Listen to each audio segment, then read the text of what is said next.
spirituality, which is the beautiful, good, and the true, which correspond to beautiful upper left, good, lower left, true on the right. And I'm wondering, and you were talking about radical first person last night with, like, my internal experience is then, oh, I am the mountain is me, and it always has been. And I'm wondering if that, to me, that's saying bringing the beautiful into the other quadrants. And I'm wondering how radical second and third person work and bringing those to other places. That's a big question, so let me sit with that and maybe These are all really what everyone said is actually really important. But let's He's anxious. You're obnoxious. All right, we're going to shift gears. This actually, so I just want to begin because we're going to delve into the big mind process as a way of exploring all of this. How many of you have had an experience of big mind, either with me or with Genpo? And how many of you have had it in person?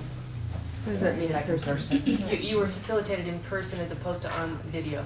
Oh. Okay, where was it, Pam? We went to a one day, but it was 3 people. In Salt Lake City. Ramon, John Kessler, the info Mormon guy, and the Native American shaman woman. Yeah, she's great. How about you, Eric? Sustainability conference at Integral with Genpo. And Genpo facilitated? Okay, great. For a day. And how about you, Lana? I was on DVD. DVD? Yeah. Yeah, okay, great. All right, so just a little bit of background. We love integral spirituality because the traditions are streaming together in a practice setting. What that means is we're not just having ecumenical conversations, we're practicing together and we're being informed by each other. So this is what I would say is the contribution of Zen in integral, is this particular process that we're going to go through. And it was synthesized by my teacher, who's a 35-year student teacher of Zen, who was trained by Maizumi Roshi. There was a whole wave of Zen teachers who came to the United States in the late 60s and early 70s. Maizumi Roshi started the Zen Center of Los Angeles, Suzuki Roshi started the Zen Center of San Francisco, and Katagiri Roshi started the Zen Center in Minnesota. There were also Korean masters and Vietnamese masters, but those 3 were the Zen masters that had the most influence in the States. So my teacher studied with Maizumi Roshi at ZCLA. He was 24 years old when he came to the States. He carried this tradition with him. He spoke no English. He gave 40 years of his life to teaching, living, and practicing Zen in a culture that he never really understood. And when he died at 64 years old, one of the last things he said is, "I'll never understand the Americans." And when you think about what an incredible contribution that these people who go and take a tradition and a teaching to another culture were really, talk about an it. There's a level on which he was able to experience the second person of the humanness, but the American culture and its emphasis on autonomy and on individuality, when the emphasis within Japanese culture is so much on the collective and so much on how you affect others. And you know, there's a saying in Japanese that as a Japanese you have 3 faces. You have the face you show to others, you have the face that you sometimes show to the people you're close to, and you have the face you never show to yourself. And that's a very, very different cultural imperative. And so we can think for a moment about how powerful the lower left is in terms of how we are shaped by the environment and the interior, the beliefs, the values, the conventions of the very places that we grow up. So what's happening is Zen training, and the way that we've all experienced it, those of us who've either trained in Japan or been trained in the traditional setting, we're in a very important time in history because the tradition is undergoing huge changes. And there are two poles to the dialectic. There are those that preserve the traditional Japanese way, and there are places in the States where when you go to train there, it's so Japanese and it's so samurai and it's so masculine that you don't even know if you can stand it. And then there are those teachers like my teacher who would be considered innovators.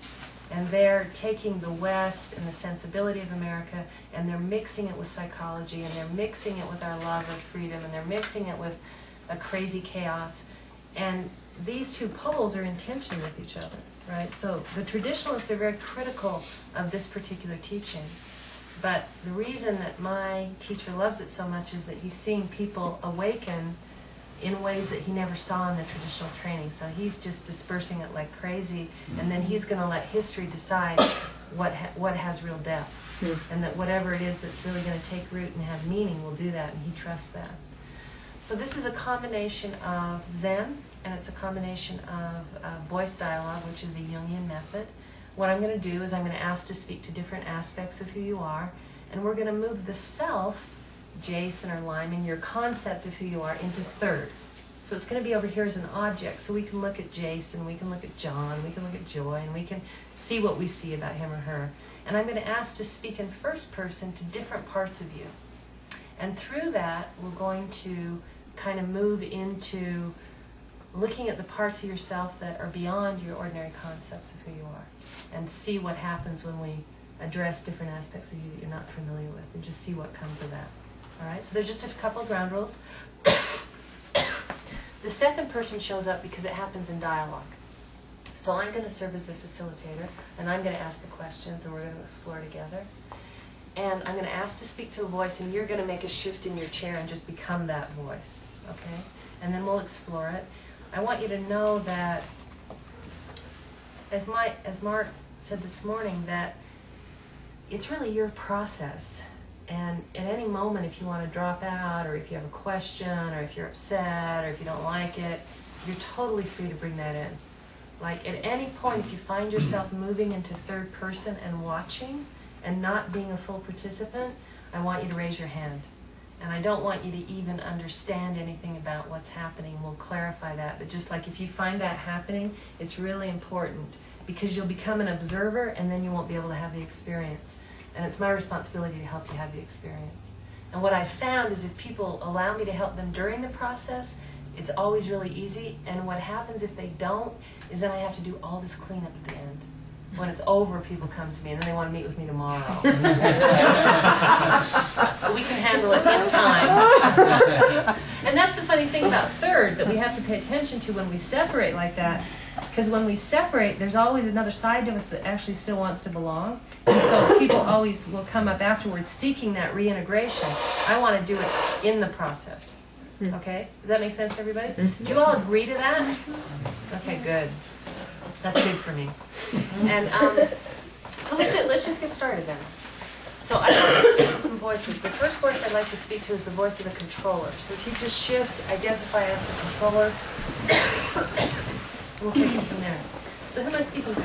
Controller. Okay, nice. Nicely done for those of you who are new. Okay, so let me just hear from the people who are new. As the controller, what is your job? Let's just begin really simply. What's your job as the controller? What's your job? To control things. Right on. You got that? Yeah, good. To control things.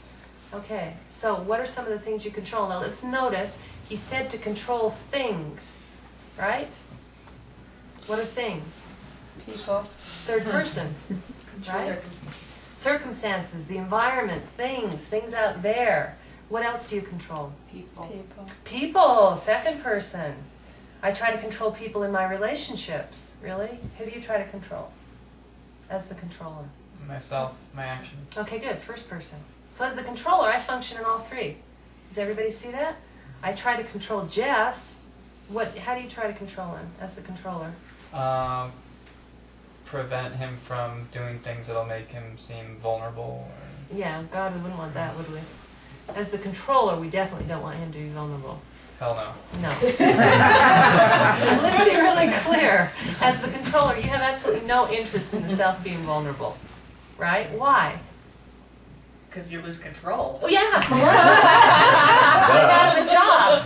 That's right. Very good. And as the controller, my job is to keep things under control. What's your biggest fear as the controller? Loss of control. Loss of control. Absolutely.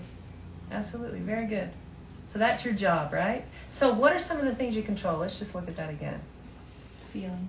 Okay, so on her interior, I control her feelings on her interior. Okay, I control her thoughts in her interior. What else? Sensations.